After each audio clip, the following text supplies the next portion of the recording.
Hello everyone, welcome back to my channel. आज की class में हम करने वाले हैं क्लास 10th ज्योग्राफी का chapter number 5 that is mineral and energy resources का आगे का पार्ट। ठीक है, स्टार्टिंग के पार्ट में मैंने आपको बहुत कुछ करवा दिया था जिसके अंदर हमने मेटेलिक नॉन मेटेलिक मिनरल्स की बात की थी। अब हम आज स्टार्ट करेंगे हैज़ार्ड्स ऑफ माइनिंग से। देखिए, हैज़ार्ड्स का मतलब होता है क्या नुकसान है माइनिंग के। तो माइनिंग को किलर इंडस्ट्री के नाम से भी जाना जाता है। ऐसा क्यों?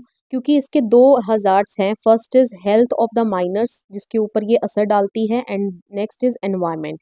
तो कैसे कैसे इफेक्ट करती है अब हम देख लेते हैं। देखिए, the dust and noxious fumes inhaled by miners make them prone to pulmonary diseases. Pulmonary मतलब जो सांस लेने से संबंधित बीमारियां होती हैं वो हो सकती हैं माइनर्स को, क्योंकि माइनिंग के दौरान बहुत सी जो डस्ट है उनके अंदर चली जाती है, और ऐसी फ्यूम्स जो नॉक्शियस मतलब पॉइजनस, ठीक है, जो आपकी हेल्थ के लिए ठीक नहीं है, ठीक है, जिसके कारण उनको पल्मोनरी डिजीज हो जाती हैं।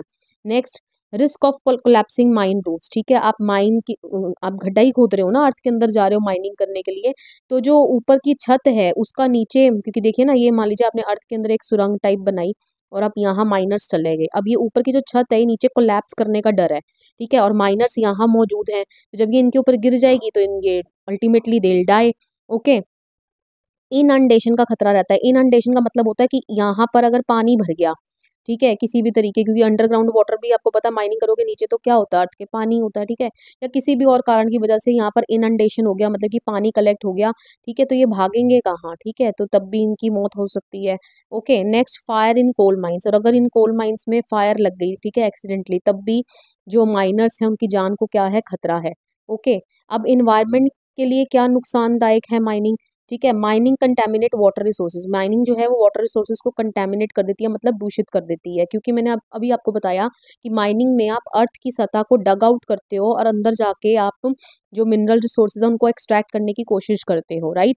तो नीचे, अर्थ के नीचे जब आप माइनिंग करते हो तो वहां पर आपको पता है अंडरग्राउंड वाटर भी होता है, ठीक है, जिसके कारण वो क्या हो जाता है, दूषित हो जाता है। ठीक है, next, dumping of waste and slurry leads to degradation of land soil and increase in stream and river pollution. तो ऑब्वियसली आप क्या कर रहे हो, डंप कर रहे हो, कूड़े को फेंक रहे हो, वेस्ट को या स्लरी को, ठीक है, स्लरी मतलब जो भी आप माइनिंग करके निकाल रहे हो, ठीक है, जो भी मिनरल आप निकाल रहे हो, अब आपने उसको माइनिंग करके निकाला, अब आपको उसको प्रोसेस करना होगा, ठीक है, उसको रिफाइन करना होगा, एंड उस रिफाइनिंग के दौरान आपका स्लरी मतलब वो जो सेमी लिक्विड टाइप का, ठीक है, जो इम्प्योरिटीज हैं, ठीक है, उनको अगर आप छोड़ देते हो, ठीक है, तो वो आपकी लैंड को भी दूषित करेंगी, सॉइल को भी दूषित करेंगी, ठीक है, उसकी क्वालिटी को खराब करेंगी, प्लस जो रिवर है या स्ट्रीम मतलब वही बहती नदी हो गई, ठीक है, तो उसके पोल्यूशन को वो क्या करेंगी, बढ़ावा देंगी। ओके, चलिए अब आगे बढ़ते हैं।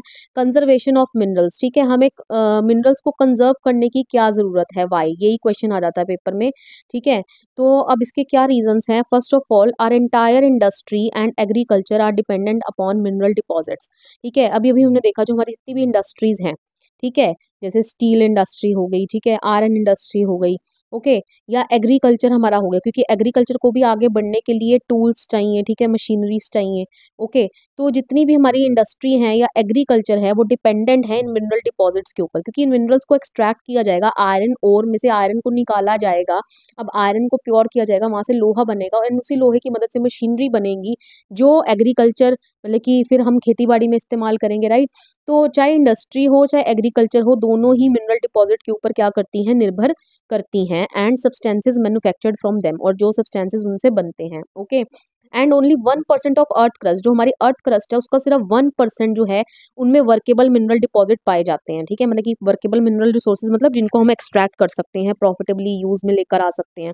ओके, एंड उसके बाद जो हमारा रेट ऑफ रिप्लेनिशमेंट है, मतलब कि जितनी तेजी से हम इनको इस्तेमाल कर रहे हैं ना, ये उतनी तेजी से बढ़ नहीं रहे हैं। ठीक है, अगर मान लो हम 10% की स्पीड से इसको यूज कर रहे हैं, लेकिन ये ग्रो सिर्फ 1% की स्पीड से हो रहे हैं। ओके, तो इसलिए इनको कंजर्व करना क्या हो जाता है, बहुत ज़्यादा इंपॉर्टेंट हो जाता है। Next, mineral resources are finite and non renewable. ठीक है, मिनरल रिसोर्सेज जो हैं हमारे, जो हमने अर्थ के अंदर से डग आउट कर रहे हैं हम, ठीक है, फाइनाइट है, लिमिटेड क्वांटिटी में है, नॉन रिन्यूएबल है। ठीक है, नॉन रिन्यूएबल है मतलब इनको दोबारा से होने में कई मिलियंस ऑफ ईयर्स लग जाएंगे, राइट। और इनके कंटिन्यूड एक्सट्रैक्शन से ठीक है। जितना हम गहराई में जाते जाएंगे इनको एक्सट्रैक्ट करने के लिए, ठीक है, क्योंकि हम देखिए डिप्लीट तो कर रहे हैं ना हमारे रिसोर्सेज को। पहले मान लो कोई चीज़ हमें इस लेवल तक मिल जाती थी, जैसे ग्राउंड वाटर ही ले लो आप। अब ग्राउंड वाटर का भी लेवल बिल्कुल नीचे तक जा चुका है, तो सेम इन मिनरल रिसोर्सेज के भी साथ है। ठीक है, पहले ये हमें जो मिनरल रिसोर्सेज यहाँ तक, मान लो ये हमारी अर्थ की क्रस्ट है, ठीक है, हम डग आउट कर रहे हैं, तो मान लो पहले इतनी गहराई तक हमें मिल जाते थे, अब हमें और डीप जाना पड़ेगा इनको एक्सट्रैक्ट करने के लिए। और जब जितना डीप आप जाते जाओगे, आपकी कॉस्ट ऑफ एक्सट्रैक्शन जो है वो बढ़ती रहेगी। ठीक है, आपको उतने ज़्यादा पैसे चुकाने पड़ेंगे इनको निकालने के लिए, एंड प्लस जितनी आप गहराई से निकालोगे उतनी इनकी क्वालिटी क्या होती रहेगी, पुअर होती रहेगी। ओके, यही यहाँ पर लिखा हुआ है कि increase cost as increasing extraction comes from greater depths along with the decrease in quality. Okay, चलिए अब आगे बढ़ते हैं। अब तो हम क्या स्टेप्स लें, ठीक है, अभी हमने देख लिया कंजर्वेशन जरूरी क्यों है, वाई कंजर्वेशन इज नेसेसरी। अब हम देखेंगे what are the steps to be taken to conserve these resources. ठीक है, अब हम क्या क्या उपाय करें जिनसे हम इनको कंजर्व कर पाएं। Number 1, use mineral resources in a planned and sustainable manner. तो ऑब्वियसली जब कोई चीज़ आपके पास कम है उसको आप प्लानिंग के साथ यूज करो, ठीक है, सस्टेनेबल मैनर में यूज करो।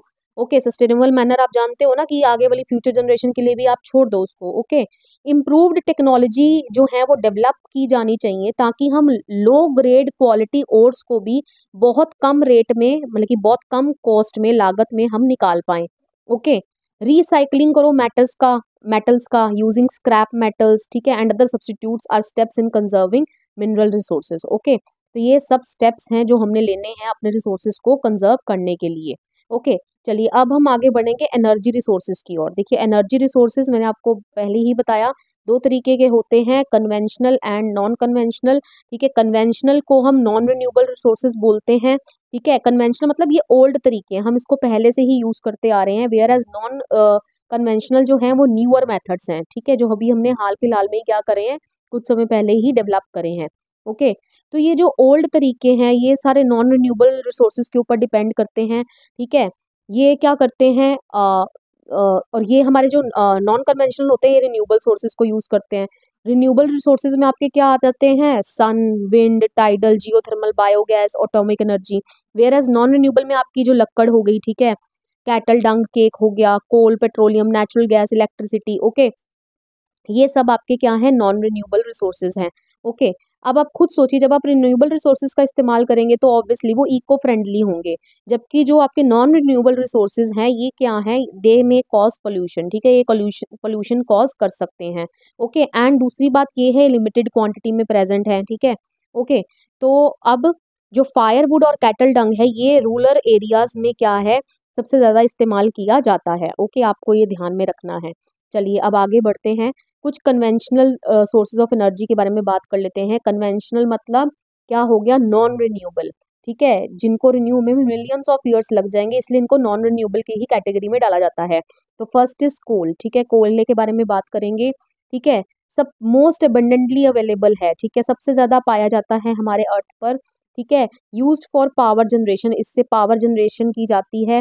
ठीक है, जो इंडस्ट्रीज तक भी पहुंचाई जाती है, प्लस डोमेस्टिक या हाउस होल्ड पर्पसेस के लिए भी यूज की जाती है, पहुंचाया जाता है उस पावर को। ओके, अब ये बना कैसा, कोयला बना कैसे। ठीक है, तो आपने पढ़ा ही होगा साइंस में छोटी क्लासेस में कि ये माना जाता है कि बहुत समय पहले जितने भी जंगल थे ना वो अर्थ के नीचे मतलब कि वो बरी हो गए। ठीक है, एंड फिर बरी होने के बाद एक्सट्रीम प्रेशर, ठीक है, एंड टेम्परेचर के चलते वो कोयले में कन्वर्ट हो गए। ठीक है, तो यही लिखा है, form due to compression of plant material over millions of years, available in variety of forms. ठीक है, बहुत सारी वैरायटी ऑफ फॉर्म्स में अवेलेबल होते हैं, एंड इनकी जो क्वालिटी है वो डिपेंड करती है कि वो कितनी डिग्री तक कंप्रेस रहे, मतलब कि कितना उनको दबाव मिला। ठीक है, कितनी गहराई में वो दबे रहे और कितने टाइम तक दबे रहे, तो इस बेसिस पर उसकी अलग अलग क्वालिटी के कोयले हमारे पास अवेलेबल हैं। ओके, फर्स्ट वन है पीट। पीट जो है ये किससे बना है, decaying plant in swamps produce पीट। ठीक है, डिकेइंग मतलब सड़े गले जो प्लांट्स होते हैं, स्वैम्प मतलब दलदली इलाकों में, उनके कारण ये क्या बना है, पीट बना है। इसके अंदर लो कार्बन कंटेंट होता है, मॉइस्चर बहुत हाई होता है। अब आप समझ जाइए अगर किसी चीज़ में मॉइस्चर बहुत हाई होगा तो उसकी जो हीटिंग कैपेसिटी है वो ऑब्वियसली बहुत क्या हो जाएगी, कम हो जाएगी। ओके, नेक्स्ट आ जाता है हमारा लिग्नाइट। लिग्नाइट क्या है, ये भी लो ग्रेड क्वालिटी कोल है, सॉफ्ट होता है बहुत ज़्यादा, इसमें भी हाई मॉइस्चर पाया जाता है। इसके रिजर्व्स कहाँ मिलते हैं, नेवेली इन तमिलनाडु, फॉर एंड इसको यूज़ किया जाता है for electricity generation. Okay, next आपका कोल है बिटुमिनस कोल। ठीक है, बिटुमिनस कोल जो है बरिड डीप, ठीक है, बहुत गहरा दबा हुआ है, ठीक है, वहां से ये निकला है। इंक्रीज टेम्परेचर, अब आप खुद ही समझ लीजिए जितना ये गहरा दबा होगा तो वहां पर उतना ही ज्यादा क्या होगा, टेम्परेचर होगा। ओके, इसको कमर्शियल पर्पसेस के लिए इस्तेमाल किया जाता है। Metallurgical coal is high grade coal. ठीक है, ये मेटलर्जिकल कोल की कैटेगरी में आता है, ये बड़ा हाई ग्रेड कोल है। ठीक है, having special value for something for smelting iron in blast furnace. ठीक है, इसको यूज किया जाता है जब हम स्मेल्टिंग आयरन को स्मेल्ट करते हैं। आयरन को स्मेल्ट करना मतलब आयरन को पिघलाना। ठीक है, तो उसमें बिटुमिनस कोल का इस्तेमाल किया जाता है। नेक्स्ट आ जाता है आपका एंथ्रासाइट। एंथ्रासाइट बड़ा फाइनेस्ट और हार्ड कोल है। ओके, नेक्स्ट बढ़ते हैं अब on the basis of age. ठीक है, एज के ऊपर हम कोल को दो प्रकार में डिवाइड कर सकते हैं। First one is Gondwana coal and next is tertiary coal. ठीक है, डिफरेंस साथ के साथ समझते जाइएगा, क्योंकि ये दफन हुए ना, इनको दफन हुए कितना समय हो गया, तो 200 मिलियन से ज़्यादा का टाइम हो गया इनको दफन हुए। जब मतलब कि जितने भी प्लांट्स जो हैं, अगर 200 मिलियन ईयर से ज़्यादा तक दफन रहेंगे तो समझ लो वो गोंदवाना कोल जो है उनसे बनेगा। वेरस टर्शरी कोल जो है इनको सिर्फ 55 मिलियन ईयर्स की उम्र के ये होते हैं। ठीक है, मेटलर्जिकल कोल माना जाता है ये। ठीक है, दामोदर वैली, वेस्ट बंगाल, झारखंड में पाया जाता है। इसकी कोल फील्ड्स कहाँ है, झारिया, रानीगंज, बुखारो, ये हम आगे मैप में प्लॉट भी करेंगे। ठीक है, कोल डिपॉजिट्स कहाँ पाए जाते हैं, गोदावरी, महानदी, सोन, वर्धा वैली। ओके, ये आपने याद रख लेना है। नेक्स्ट, ये जो आपका टर्शरी कोल है ये नॉर्थ ईस्टर्न स्टेट्स में पाया जाता है, मेघालय, असम, अरुणाचल प्रदेश और नागालैंड में। ओके, अब आगे बढ़ते हैं। नेक्स्ट है आपका पेट्रोलियम। देखिए पेट्रोलियम क्या है, पेट्रोलियम जो है ये हमें फ्यूल प्रोवाइड करता है। ठीक है, फॉर हीट एंड लाइटनिंग। ठीक है, हम इससे हीट प्रोड्यूस कर सकते हैं, लाइट निकल सकती है इसको जलाने पर। ओके, तो इनके काम आता है। Lubricant for machinery. ठीक है, मशीनरी में जो ग्रीस होता है ना, ताकि जो चिकनाहट बनी रहे और जो क्या कहेंगे उसको हम, फ्रिक्शन ज़्यादा ना हो। ठीक है, तो ल्यूब्रिकेंट की तरह इसको मशीनरी में इस्तेमाल किया जाता है। Raw material for number of manufacturing industries, ये रॉ मटेरियल प्रोवाइड करता है बहुत ही ज़्यादा मैन्युफैक्चरिंग इंडस्ट्रीज को। ओके, पेट्रोलियम रिफाइनरीज को नोडल इंडस्ट्री बोला गया है। नोडल इंडस्ट्री का क्या मतलब होता है, ऐसी इंडस्ट्रीज जो प्रोवाइड करती हैं essential components to other industries. ठीक है, मतलब कि पेट्रोलियम रिफाइनरीज से कुछ ऐसे मटेरियल निकलते हैं जो बाकी इंडस्ट्रीज तक पहुंचाए जाते हैं। ठीक है, फिर ये इंडस्ट्रीज जो हैं डेवलप करती हैं। ओके, इसलिए इसको नोडल इंडस्ट्री बोला गया है। अब ये किस किस इंडस्ट्रीज को सप्लाई भेजता है, synthetic textile industry, fertilisers industry, numerous chemical industries को, मतलब कि रॉ मटेरियल जाता है पेट्रोलियम रिफाइनरीज से, फिर ये प्रोडक्ट बनाते हैं अपने। ओके, अब अक्रेंस, पेट्रोलियम पाया कहाँ जाता है, anticlines and fault traps in the rock formation of tertiary age. ठीक है, टर्शरी एज अभी हमने पढ़ा, टर्शरी एज कौन सी थे, रॉक्स जो 55 मिलियन ईयर्स पुरानी है। ओके, अब वहां पर ये एंटीक्लाइंस एंड फॉल्ट ट्रैप्स में पाया जाएगा। तो सबसे पहले आपको बताती हूँ एंटीक्लाइंस एंड फॉल्ट ट्रैप्स होते क्या हैं। देखिए एंटीक्लाइंस मतलब, ये मैंने आपके लिए एंटीक्लाइन ही बनाया। देखिए ये जो आपका जो हमारी अर्थ सरफेस है ना, वो ऑलवेज हमेशा ऐसे फ्लैट नहीं है। ठीक है, जब ये ऐसे इस तरीके से उभर जाए, ठीक है, जैसे देख लीजिए उभरा हुआ पार्ट आपको नजर आ रहा है ना। ठीक है, ये देखिए ये ऐसे उभर गई है अर्थ सरफेस, देखिए ये उभर गई है, नेक्स्ट ये उभरी हुई है। ये जो उभरा हुआ पार्ट है ना, इसी को हम एंटीक्लाइंस बोलते हैं। Okay, this is anticlines. Okay, and अब फॉल्ट ट्रैप्स क्या होते हैं, फॉल्ट ट्रैप्स को समझने के लिए देखिए फॉल्ट ट्रैप्स की मैंने डेफिनेशन लिखी है यहाँ पे, is formed by the movement of permeable and impermeable layers of rock. देखिए अभी समझ आएगा आपको। देखिए अब यहाँ पर यही वाली देख लेते हैं हम। देखिए अब ये जो एंटीक्लाइंस फॉर्म हो गए, ठीक है, ये एंटीक्लाइंस फॉर्म हो गए, तो मैं आपको एक यहीं पर ड्राइंग करके बताती हूँ। देखिए ये मान लीजिए यहाँ पर एंटीक्लाइन फॉर्म हो गया। ठीक है, अब इस एंटीक्लाइन में ना, अब देखिए यहाँ पर मान लीजिए ये डिफरेंट डिफरेंट लेयर्स हैं।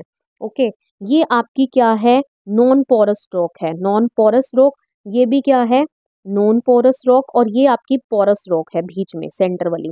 ओके, देखिए अब इसका मतलब क्या हुआ, ये जो पोरस रॉक है ना, यहाँ पर आपको क्या मिलेगा, ऑयल मिलेगा फ्लो करता हुआ लिक्विड स्टेट में। ओके, ये जो नॉन पोरस, ये जो परमिएबल एंड इम्परमिएबल लिखा है ना, परमिएबल मतलब जो अपने में से अलाउ करती है, तो बीच वाली जो मैं बोल रही हूँ ना पोरस, ये परमिएबल ही हो गई, एंड इम्परमेबल जो अपने में से कुछ चीज़ को, किसी चीज़ को पास नहीं होने देगी, जिसको हम नॉन पोरस बोलेंगे, तो वो ये वाली रॉक हो, ये वाली हो गया। तो देखिए ये ऊपर नीचे दोनों नॉन पोरस लेयर से क्या है, ढका हुआ है, मतलब कि जो ऑयल है ये कहीं जाने वाला नहीं है, इसको एक्सट्रैक्ट करना पड़ेगा। ओके, इसी को बोलते हैं हम फॉल ट्रैप्स। ओके, तो फॉल ट्रैप्स में पेट्रोलियम पाया जाता है। एक बार दोबारा से रीड्रॉ करके आपको दिखाती हूँ। ये रहा हमारा, सॉरी, ये रहा हमारा एंटीक्लाइन। ठीक है, एंटीक्लाइन में आपकी डिफरेंट डिफरेंट लेयर्स हो गई। ठीक है, मैं एक ही कलर से बना रही हूँ ना। तो ये आपकी क्या है, नॉन पोरस रॉक है, मैं यहाँ लिख देती हूँ। नीचे भी आपकी क्या है, नॉन पोरस रॉक है। इसी को हम फॉल ट्रैप बोलते हैं, क्योंकि देखिए बीच में क्या हो गया, ये पोरस लेयर है। ठीक है, यहाँ पर आपको ऑयल मिलेगा। ओके, और कभी कभी एक्सेसिव टेम्परेचर के कारण क्या होता है, ऑयल जो है वो स्टीम में कन्वर्ट हो जाता है ना, गैस में कन्वर्ट हो जाता है, तो वो गैस भी आपको यहाँ पर ऊपर फ्लो करते नजर आएगी। ओके, चलिए अब देखते हैं आगे, यहाँ पढ़ लेते हैं। Oil bearing layer is a porous limestone और सैंडस्टोन थ्रू विच ऑयल में फ्लो। यही मैंने आपको बताया। मान लीजिए ये मैंने आपको बना दिया, ये जो आपकी बीच की लेयर है, ये तो नॉन पोरस लेयर है, ये भी नॉन पोरस लेयर है। यहाँ पर आपको बीच में ऑयल मिलेगा। ठीक है, ये मैं बना देती हूँ ऑयल, ये आपको ऑयल मिलेगा। ओके, एंड ये ये जो मटेरियल है रॉक का, ये क्या रहेगा, लाइमस्टोन और sandstone. Okay, next, the oil is prevented from rising और sinking by intervening non porous layer. तो ये मैंने आपको बता दिया कि ये नॉन पोरस लेयर रहेंगी। ठीक है, ये इस ऑयल को कहीं जाने नहीं देंगी। Okay, gas being lighter usually occur above the oil. ठीक है, तो गैस जो है वो लाइटर होती है, तो वो ऑयल के ऊपर आपको मिलेगी। Okay, clear. तो ये हो गया आपका पेट्रोलियम किस तरीके से फॉर्म होता है। ओके, पेट्रोलियम आपका बेसिकली कोयल से इसकी फॉर्मेशन अलग है।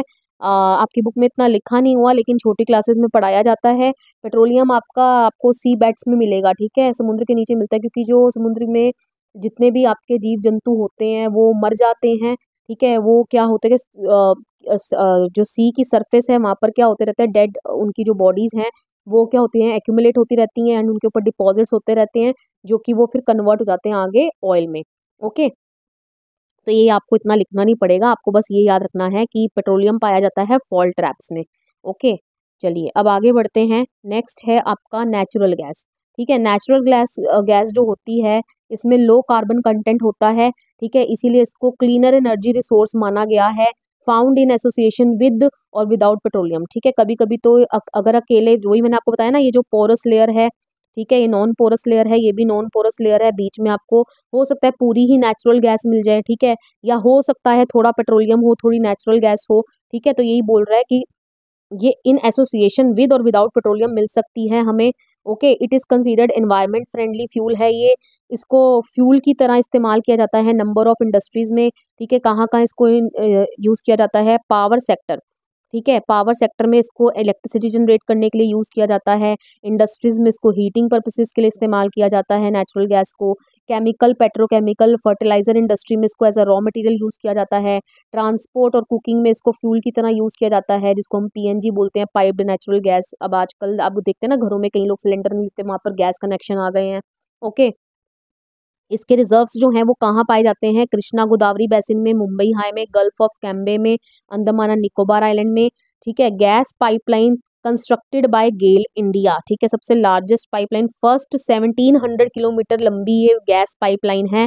हजीरा विजयपुर जगदीशपुर। ठीक है, इसको HVJ के नाम से जानते हैं। ठीक है, ये कनेक्ट करती है मुंबई हाई को एंड बेसिन गैस फील्ड को with various fertiliser, power and industrial complexes in western and northern India. Okay, तो ये जो गैस पाइपलाइन है 1700 किलोमीटर लंबी, क्या नाम है इसका, हजीरा विजयपुर जगदीशपुर। ठीक है, HVJ, ये कनेक्ट करती है मुंबई हाई को एंड बेसिन गैस फील्ड को। ठीक है, एंड इनको पहुंचाती है various fertiliser, power and industrial complexes तक। ओके, किसने बनाई है, गेल ने बनाई है। ओके, चलिए अब आगे बढ़ते हैं। नेक्स्ट है आपका इलेक्ट्रिसिटी। इलेक्ट्रिसिटी जो है, its per capita consumption is considered as an index of development. क्यों, ऐसा क्यों, इलेक्ट्रिसिटी की कंजम्पशन को देश की डेवलपमेंट के साथ क्यों जोड़ा गया है, क्योंकि देखिए जितनी हमारी देश में इलेक्ट्रिसिटी की खपत ज़्यादा होगी, इसका मतलब इंडस्ट्रीज को भी रन करने के लिए क्या है, इलेक्ट्रिसिटी चाहिए। हाउस होल्ड में भी क्या है, इलेक्ट्रिसिटी चाहिए। ओके, तो जितनी हमारी इंडस्ट्रीज, अब इलेक्ट्रिसिटी की कमी होगी तो इंडस्ट्रीज कैसे ग्रो करेंगी, और इंडस्ट्रीज ही ग्रो नहीं करेंगी तो एक्सपोर्ट कैसे होगा मटेरियल, ठीक है, इंडिया को इनकम कैसे होगी। तो जितनी इलेक्ट्रिसिटी की कंजम्पशन ज़्यादा होती है उसको इंडेक्स माना जाता है फॉर इंडियाज डेवलपमेंट, ठीक है। ओके, इलेक्ट्रिसिटी को हम दो तरीके से बना सकते हैं, एक होती है हमारी हाइड्रो इलेक्ट्रिसिटी एंड दूसरी is thermal electricity. Hydro electricity वो होती है जो फास्ट फ्लोइंग वाटर, वाटर एक रिन्यूएबल रिसोर्स है, उसको यूज़ करके बनाई जाती है। इंडिया में बहुत सारे मल्टीपर्पज़ प्रोजेक्ट जो हैं वो चलाए गए हैं फॉर प्रोड्यूसिंग हाइड्रो इलेक्ट्रिसिटी। जब इलेक्ट्रिसिटी को पानी की मदद से बनाया तो उसको हाइड्रो इलेक्ट्रिसिटी बोल देते हैं। भाखड़ा नांगल, ठीक है, Damodar valley corporation, the Kopili hydel project, ठीक है, यहाँ पर इलेक्ट्रिसिटी का जनरेशन होता है with the help of water. Okay, next है आपका थर्मल। थर्मल जो है इलेक्ट्रिसिटी कैसे जनरेट की जाती है, बाय यूजिंग कोल का, कोयले का इस्तेमाल करके, पेट्रोलियम या नेचुरल गैस जो भी हमने पीछे पढ़ी। लेकिन ये सारे क्या है, नॉन रिन्यूएबल फॉसिल फ्यूल्स हैं, राइट। तो इनसे जो इलेक्ट्रिसिटी का जनरेशन है ना, ये कन्वेंशनल रिसोर्स में हमने माना गया, ठीक है, पहले हुआ करता था, ठीक है। अगर हम देखें कि दोनों में से बेस्ट कौन है, तो बेस्ट हमारा वाटर से जो हम इलेक्ट्रिसिटी को जनरेट कर रहे हैं दैट इज बेस्ट। क्यों? क्योंकि वाटर एक रिन्यूएबल रिसोर्स है, वेयर एज ये सारे जो क्या हैं ये नॉन रिन्यूएबल रिसोर्स हैं। ओके, तो there are over 310 thermal power plants in India. Okay, ये आपने याद रख लेना है। Next, non conventional sources of energy. अब हम बात करेंगे non conventional sources of energy के बारे में। नॉन कन्वेंशनल मतलब रिन्यूएबल, ठीक है, जिनको हम रिन्यू कर सकते हैं। तो फर्स्ट वन आ जाता है आपका न्यूक्लियर और एटॉमिक एनर्जी, ठीक है। न्यूक्लियर और एटॉमिक एनर्जी कैसे मिली हमें? It is obtained by altering the structure of atom, ठीक है। आपको पता है एटम, एटम के अंदर क्या होता है, न्यूक्लियस, ठीक है। अब वहां पर उसके स्ट्रक्चर को अल्टर कर दिया जाता है जिसको हम न्यूक्लियर फिजन कहते हैं, ठीक है। तो न्यूक्लियर जो है मल्टीपल टाइम्स जो है वो टूटता है, जिसके कारण बहुत सी एनर्जी जो है वो रिलीज होती है in the form of heat, and इसी हीट को यूज किया जाता है to generate electricity. Okay, clear. अब आगे बढ़ते हैं। टू एलिमेंट्स जिनको यूज किया जाता है जनरेटिंग एटॉमिक पावर या न्यूक्लियर पावर हम बोलते हैं, ठीक है। तो ऐसे दो एलिमेंट्स कौन से हैं? Uranium and thorium. कहाँ मिलते हैं ये? Found in Jharkhand and Aravalli range of Rajasthan. Okay, एक और पॉइंट लिखा है आपकी बुक में very important, the monazite sands of Kerala is also rich in thorium, ठीक है। मोनोजाइट सैंड्स जो हैं वो रिच हैं थोरियम में। ओके, आपको याद रख लेना है, बिल्कुल एमसीक्यू में आ सकता है। आगे बढ़ते हैं सोलर एनर्जी की ओर। सोलर एनर्जी भी आपको पता है क्या है, एक रिन्यूएबल सोर्स है जिसको हम नॉन कन्वेंशनल बोलेंगे। व्हाई डू यू थिंक, ऐसे क्वेश्चन आ सकता है, why do you think solar energy has bright future? Solar energy का ब्राइट फ्यूचर क्यों है? How solar energy becoming popular in rural and remote areas of India, कैसे ये popular हो रही है गाँव में एंड रिमोट एरियाज में, तो उसको एक्सप्लेन कीजिए। तो आपने यही सारे पॉइंट्स लिखने होंगे। सबसे पहले तो आप ये लिखेंगे कि इंडिया जो है एक ट्रॉपिकल कंट्री है। ट्रॉपिकल कंट्री का क्या मतलब होता है? Regions of the earth that surround the equator, ठीक है। ऐसे जो हिस्से अर्थ के जो इक्वेटर के पास है, तो ऑब्वियसली अगर कोई चीज़ इक्वेटर के पास है तो इक्वेटर पे आपको पता है डायरेक्ट सनलाइट पड़ती है, वहां पर बहुत ज़्यादा गर्मी रहती है। ओके, तो इंडिया क्या है, एक ट्रॉपिकल कंट्री है, ठीक है। So India has great possibility of tapping solar energy, ठीक है, क्योंकि अब यहाँ पर धूप तो बहुत ज़्यादा रहेगी ना, क्योंकि गर्मी बहुत ज़्यादा रहेगी, एक ट्रॉपिकल कंट्री है, क्योंकि इक्वेटर के पास लाई करती है। तो अब यहाँ पर क्या है कि यहाँ पर हम सोलर एनर्जी को टैप कर सकते हैं। टैप करना मतलब कन्वर्ट करना सनलाइट को इनटू एनर्जी, इनटू एनर्जी मतलब इलेक्ट्रिसिटी में कन्वर्ट करना। अब इसको हम कन्वर्ट कैसे करते हैं? फोटोवोल्टेक टेक्नोलॉजी से। अब ये फोटोवोल्टेक टेक्नोलॉजी जो है ये कन्वर्ट करती है सनलाइट को directly into electricity. Okay, solar energy will be able to minimise the dependence of rural household on firewood and cattle dung. अब सोलर एनर्जी की मदद से क्या होगा, जो रूरल हाउस होल्ड जो डिपेंड करते हैं फायरवुड पर, ओके, वो फायरवुड का इस्तेमाल करते हैं, चूल्हे चौके जलाते हैं, राइट, कैटल डंग का इस्तेमाल करते हैं। अब उनकी डिपेंडेंस जो है इन दोनों के ऊपर क्या हो जाएगी, कम हो जाएगी। ओके, क्योंकि अब वो डायरेक्टली ही सनलाइट को कन्वर्ट कर लेंगे इलेक्ट्रिसिटी में। नेक्स्ट, अब इससे होगा क्या कि this will contribute to environmental conservation. इससे हम इन्वायरमेंट को क्या कर सकते हैं, कंजर्व कर रहे हैं, बचा रहे हैं कहीं ना कहीं। कैसे बचा रहे हैं? क्योंकि अब वो कैटल डंग को इस्तेमाल नहीं करेंगे, ठीक है। अब जब वो कैटल डंग को इस्तेमाल नहीं कर रहे हैं खाना बनाने के पर्पस के लिए या इलेक्ट्रिसिटी हीट जनरेट करने के लिए, ठीक है, जो अपनी हीट की रिक्वायरमेंट को पूरा करने के लिए, तो कहीं ना कहीं वो उस कैटल डंग को मैन्यूर की तरह इस्तेमाल करेंगे एग्रीकल्चर में। Okay, clear. तो ये हम लिख देंगे, this supplies adequate manure for agriculture. Okay, the largest solar power plant जो है इंडिया में वो कहाँ है, Madhapur near Bhuj. Okay, solar energy को यूज किया जाता है जहां पर टू स्टरलाइज मिल्क कैंस। ठीक है, कई बार यही क्वेश्चन आ जाएगा कि मिल्क कैंस को स्टरलाइज करने के लिए कहाँ यूज किया जाता है। ठीक है, तो यहाँ लिखेंगे माधापुर नियर भुज। ओके, अब स्टेरिलाइज मिल्क कैन का क्या मतलब है, to make completely clean and free from bacteria. ठीक है, तो वहाँ मिल्क कैंस को बैक्टीरिया फ्री करने के लिए सोलर एनर्जी का इस्तेमाल किया जाता है। ओके, नेक्स्ट अपने रिन्यूएबल रिसोर्स की ओर चलते हैं, दैट इज विंड पावर। ठीक है, विंड पावर, अब आपको पता है इंडिया जो है विंड सुपर पावर है इन द वर्ल्ड। ठीक है, इंडिया में बहुत ज़्यादा विंड जो है हमारे जो है वो बहती हैं। The largest wind farm cluster is located in, सबसे बड़ा विंड फार्म क्लस्टर जो है वो कहाँ है, तमिलनाडु, फ्रॉम नागरकोइल टू मदुरई तक फैला हुआ है ये। ठीक है, यहाँ पर हैव इम्पोर्टेंट विंड फार्म्स, कौन कौन सी स्टेट्स लिखी हैं, आंध्र प्रदेश, कर्नाटका, गुजरात, केरला, महाराष्ट्र, लक्षद्वीप। ओके, नागरकोइल एंड जैसलमेर जो हैं are well known for effective use of wind energy in the country. ठीक है, अगर कोई विंड एनर्जी का बहुत बाखूबी तरीके से इस्तेमाल कर रहा है ना, तो वो कौन है, नागरकोइल एंड जैसलमेर। ओके, चलिए अब आगे बढ़ते हैं। Next is biogas. ठीक है, बायोगैस भी आपका क्या है, रिन्यूएबल सोर्स है, राइट। अब बायोगैस जो है ये रूरल एरियाज में, मतलब कि गांव वाले, ठीक है, ग्रामीण एरिया में biogas for domestic consumption is produced from. ठीक है, बायोगैस को जो डोमेस्टिक कंजम्पशन के लिए प्रोड्यूस किया जाता है, किससे, श्रब्स से। ठीक है, फार्म वेस्ट से, फार्म वेस्ट में आपकी क्रॉप का वेस्ट आ जाता है। ठीक है, एनिमल एंड ह्यूमन वेस्ट की मदद से इसको बनाया जाता है, क्योंकि यहाँ पर ये सारे वेस्ट को यूज़ किया जा रहा है। ठीक है, जो क्या है, एक लिविंग बींग्स, ठीक है, लिविंग बींग से आ रहा है, तो इसीलिए इसको ऑर्गेनिक मैटर बोलते हैं। ठीक है, यहाँ पर इन सब का क्या होता है, इस पूरे ऑर्गेनिक मैटर का क्या होता है, डिकम्पोजिशन होता है। ठीक है, ये ब्रेक डाउन होता है, और जब ये ब्रेक डाउन होता है तो गैस रिलीज होती है। ठीक है, जो वो जो गैस है उसकी हायर थर्मल एफिशिएंसी है in comparison to kerosene, dung cake और चारकोल। ठीक है, मतलब कि जो केरोसिन को, मिट्टी के तेल को, डंग केक को या चारकोल को बर्न करके जो हीट की रिक्वायरमेंट हमारी मिलती है रूरल एरियाज में, उससे कहीं ज़्यादा ये जो गैस है हीट प्रोड्यूस करती है। हायर थर्मल एफिशिएंसी उसी को बोलते हैं, produce large amount of heat in comparison to kerosene, dung cake and charcoal. Okay, biogas plants जो हैं उनको सेटअप किया जा रहा है at municipal, cooperative and individual levels पर भी। The plant using cattle dung, जो ऐसे प्लांट जो सिर्फ कैटल डंग का इस्तेमाल करते हैं गैस प्रोड्यूस करने के लिए, उनको गोबर गैस प्लांट्स भी बोला जाता है। इसके दो बेनिफिट्स हैं फार्मर्स को। सबसे पहले, provide energy and improved quality of manure. ठीक है, सबसे पहले तो ये फार्मर्स को क्या प्रोवाइड करेगी, एनर्जी प्रोवाइड करेगी, and improved quality of manure भी मिल जाएगा उसको, क्योंकि डिकम्पोजिशन होगा, डिकम्पोजिशन गैस निकल जाएगी, उसके बाद भी जो बच जाएगा उसको वो मैन्योर की तरह क्या कर लेंगे, इस्तेमाल कर लेंगे। Okay, next, prevents the loss of trees and manure due to burning of wood and cow dung cakes. ठीक है, इससे ट्रीज का लॉस नहीं होगा, ठीक, क्योंकि कहीं ना कहीं वो क्या कर रहे थे, पहले पेड़ों को लकड़ियों लेकर आ रहे थे काट कर। ठीक है, उसको यूज कर रहे थे अपनी हीट रिक्वायरमेंट को पूरा करने के लिए। ठीक है, काउ डंग केक्स का इस्तेमाल कर रहे थे, अब उन्हीं काउ डंग केक्स को वो मैन्योर की तरह इस्तेमाल कर लेंगे। ओके, तो ये सब फायदे हो जाएंगे। चलिए अब आगे बढ़ते हैं। चलिए नेक्स्ट हम बात करते हैं टाइडल एनर्जी की।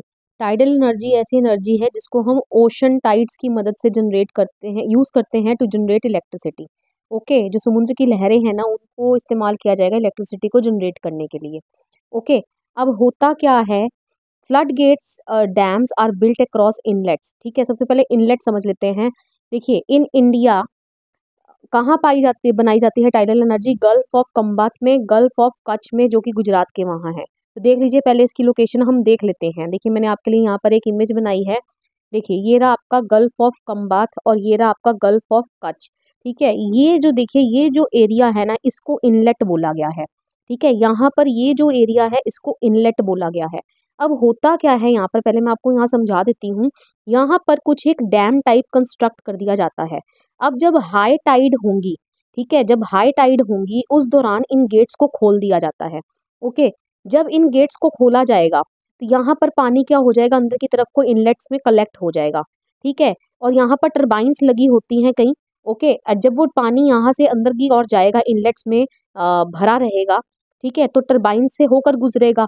ठीक है, जिसकी मदद से क्या होगी, इलेक्ट्रिसिटी जनरेट होगी। ओके, एंड जब लो टाइड हो जाएगी, मतलब कि यहाँ का पानी जब पीछे को खिसक जाएगा, तब ये गेट्स को फिर दोबारा से खोला जाएगा और जो यहाँ पानी जमा हुआ था वो दोबारा से रिलीज किया जाएगा। और जब उसको रिलीज किया जाएगा फिर दोबारा से टरबाइन्स घूमेंगी, जिसकी वजह से इलेक्ट्रिसिटी का जनरेशन होगा। ओके, नहीं समझ आया? एक बार और क्लियर कर देती हूँ। देखिए, इन्हें इनलेट्स बोला गया है।